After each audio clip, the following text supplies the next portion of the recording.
Hey everyone, this is Terry from the Southern Junker. Welcome back to my channel.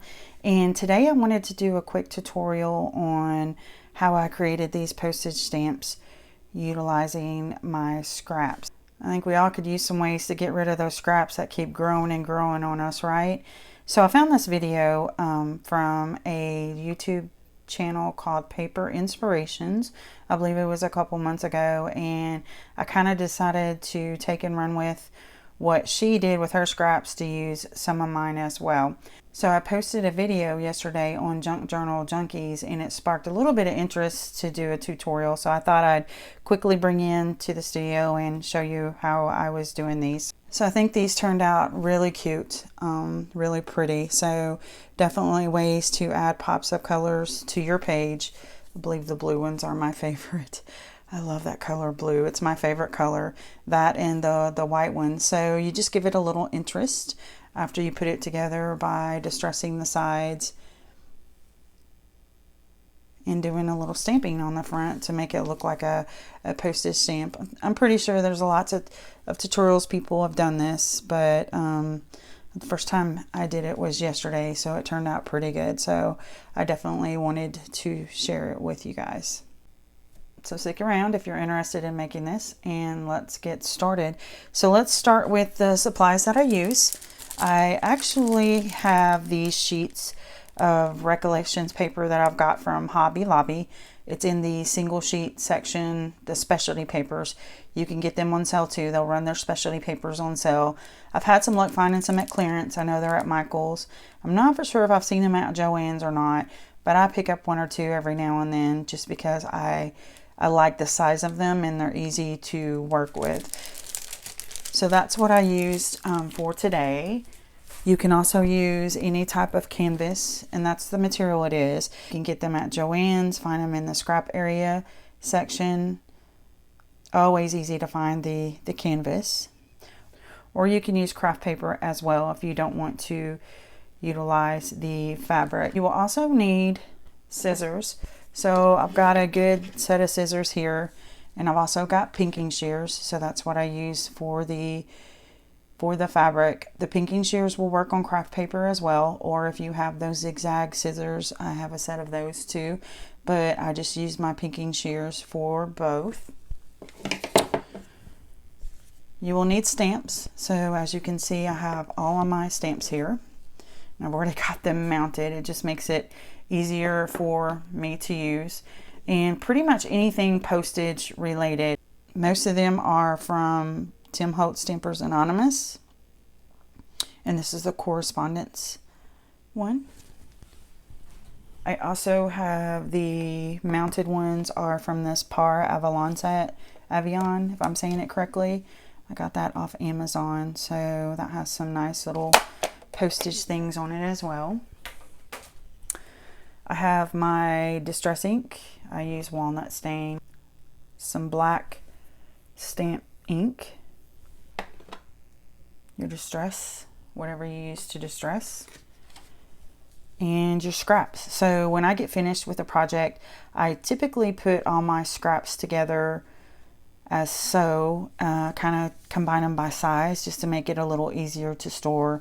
I bind them with a little binding clip, and then I just have these scraps in the different size sections in here that I can go through and utilize. So those are the ones, so those are wallpaper.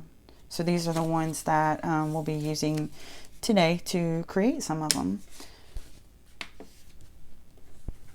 So let's get started. So basically what I do with the 12 by 12 sheets of the fabric, or whatever fabric you have, is to just cut them in strips. So as you can see, it's not perfect. You'll clean up the edges later as you go along, but I've just got them cut, and you want all four sides to end up to being scalloped. So this one I've trimmed a little bit to go ahead and make it scalloped on all four sides. So it doesn't really matter. There's no measuring whatsoever in this process. So I just take the sheets I've seen, and just kind of eyeball it. And again, there's no measuring.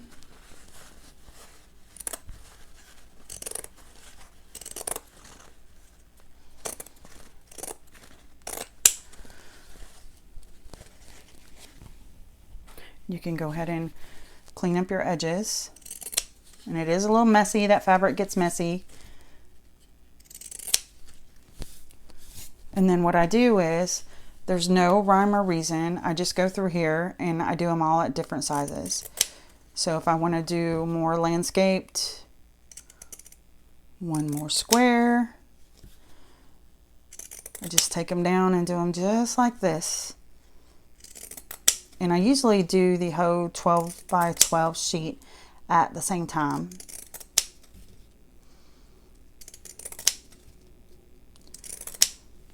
And so when you get a strip, you get them like this. And of course, I'm not perfect, so definitely I have to go back in and trim a few. Like I said, I don't use any type of measurement or anything like that. So look, I just kind of eyeball them just to make sure they look straight.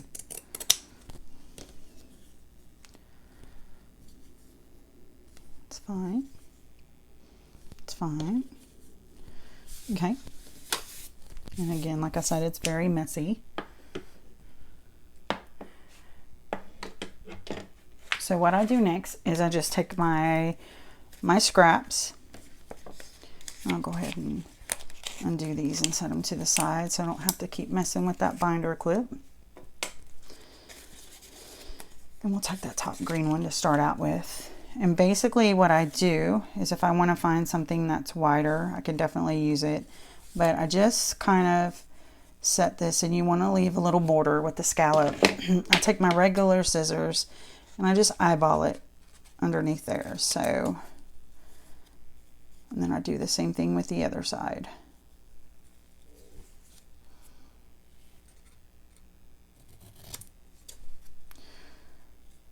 Just kind of make sure it fits on there good. You like the dimension on all four sides, and I do. So now I'm going to take my Distress ink, just distress those edges a little bit.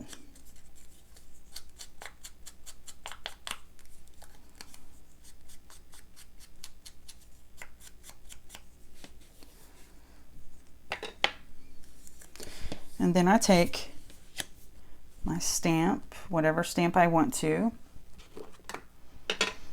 And let's say I do this. And the big thing is, don't try to be even. Don't try to go directly on. I actually just do it off kilter quite a bit, and it gives it a little bit of that interest, better visual interest on there.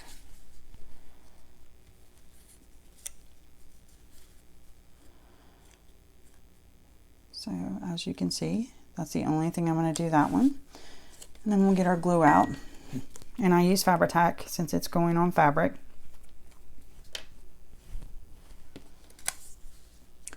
And I don't know about you guys, but I have this love-hate relationship with Fabri-Tac. I am the messiest Fabri-Tac person in the whole world. Just kind of eyeball it. Put it on there. And voila, you're done. We'll add it to the pile. So you just kind of keep going through your scraps. And let's do this one. Just kind of place it there. Like I said, I eyeball it.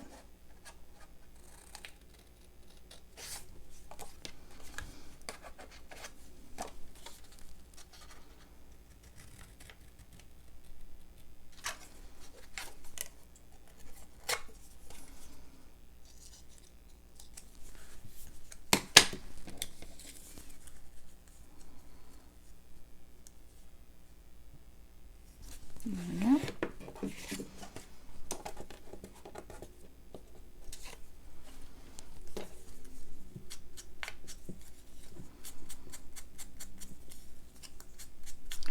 I don't distress it that much, just enough to give it a little, so it pops up from that fabric a little bit. And like I said, it's messy, a little messy. So again, just take this and I do it a little off center. So there you go.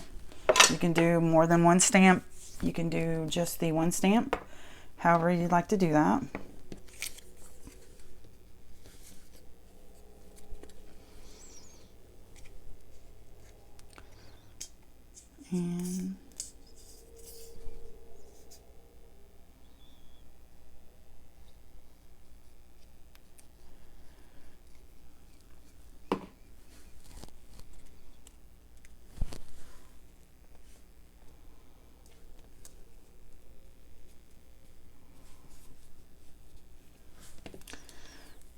And there you go.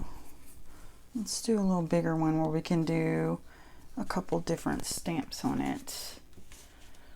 Pulled out some interesting paper. Let's do this one here.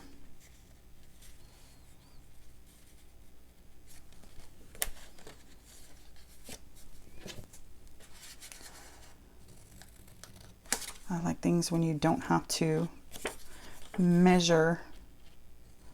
You just do it on the fly.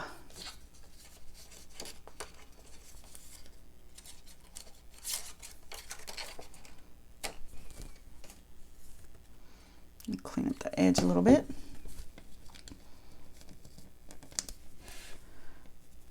I'll take just a little bit off that.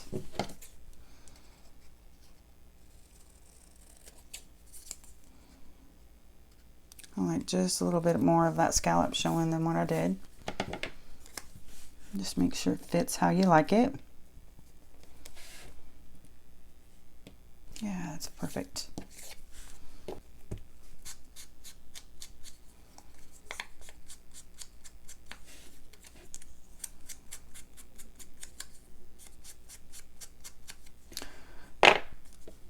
And let's see, what kind of stamp do we want on this one?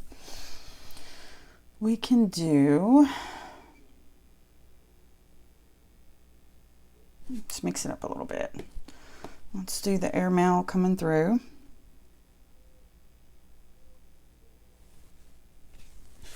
It doesn't have to be perfect.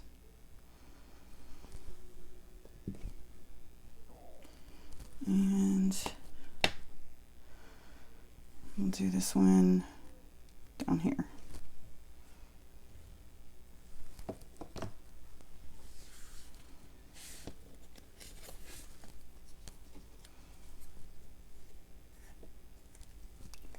See that love-hate relationship with that fiber tack.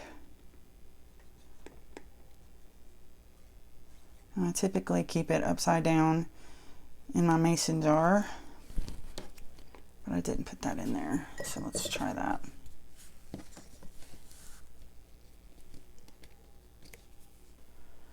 See how simple that is? Let's do a couple more. It's just pulling out some pretty colors. That one should be really pretty. I think this is that Tim Holtz wallpaper.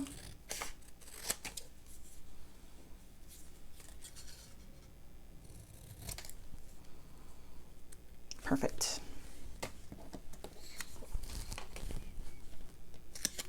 See how simple it is? You could knock a bunch of these out in a short period of time.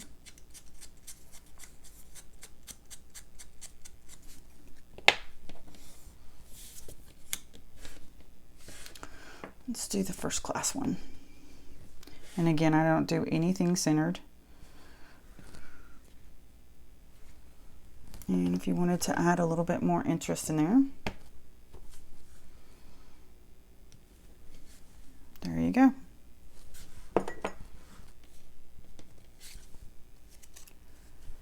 See how cute that is? I love the color of it.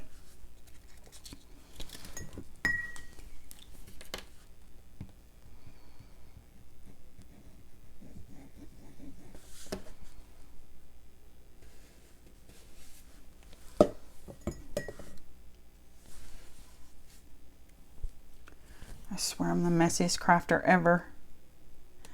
We probably all say that, don't we?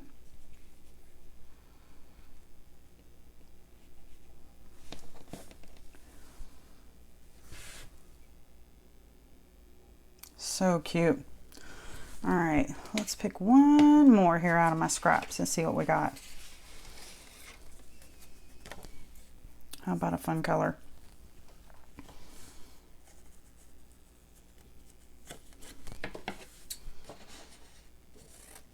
Sometimes it's easier just to go ahead and cut it all the way across.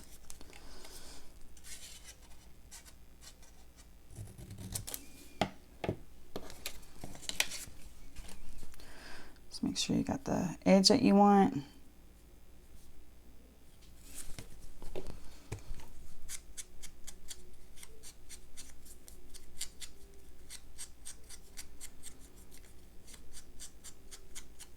Express.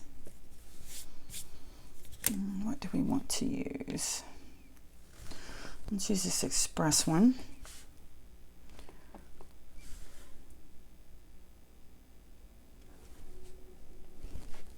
So we got the Express. And you can even add more embellishment if you wanted to on here. I kind of like that one as it is.